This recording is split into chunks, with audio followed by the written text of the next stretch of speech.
Antara benda yang saya selalu teruja lah, selalu terfikir tentang betapa kompleksnya dunia biologi ni kan, pasal bisa ular. Jadi ular ni kan, kenapa saya cakap dia kompleks? Sebab bisa dia tu pelik sikit lah. Dia tak macam apa racun kimia lain. Bisa ular ni lah sejenis protein. Jadi bila dia jadi sejenis protein, tindak balas dia lebih spesifik. Jadi kita ada dua jenis tindak balas bisa ular. Pertama ialah cytotoxin. Kedua ialah neurotoxin. Cytotoxin ni merujuk pada keracunan terhadap sel. Sel ni akan rosak sebab terkena bisa ni. Contoh terkenal ialah hemotoxin, kerosakan sel darah merah. Ada yang cakap hemotoxin ni toksin ketiga ular, tapi untuk senangkan saya letak bawah cytotoxin lah sebab sama je kerosakan sel. Jadi bila ular tu gigit, bisa dia mengalir dalam badan mangsa tu kan, dia punya sel darah merah dia akan rosak, lepas tu clot, dia akan bergumpal. Jadi bila bergumpal, peredaran darah semua terganggu lah. Terganggu dah lama, pingsan ataupun dia mati macam tu.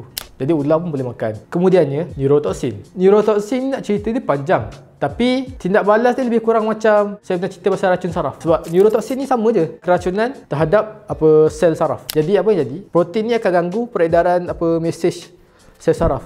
Bila mesej-mesej saraf ni terganggu, sistem badan pun terganggu jugalah. Seluruh sistem dia shutdown. Contohlah, korang nak bernafas. Nak bernafas tu kan ada mesej sel saraf daripada paru-paru, pada otak paru-paru semua kan. Bayangkan kalau toksin ular tu ganggu benda tu.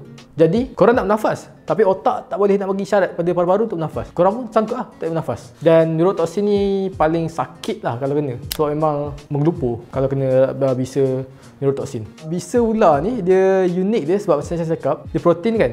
Dia ada special karakteristik dia yang buat orang buat saya teruja. Contohlah, korang perasan tak? Kenapa kan bila orang guna racun bisa ular untuk pergi memburu semua tu kan? Okey, kan bisa tu beracun. Kalau kena kat kita mati apa semua tu kan? Kenapa dia orang boleh makan daging yang diburu menggunakan bisa ular? Korang pernah terfikir tak? Okey, jawapan dia kan untuk benda ni protein. Racun bisa ular ialah protein. Protein ni korang fikir pernah ni macam masak telur kan? Telur ni dia asal cair, tapi bila dia masak dia akan jadi pepejal. Itulah sifat protein. Protein ni dia ada special karakteristik dia, di mana kalau dia didedahkan pada suhu tinggi, kedudukan protein tu akan terganggu. Itu yang jadi pejal. Sama juga macam kes bisa ular ni.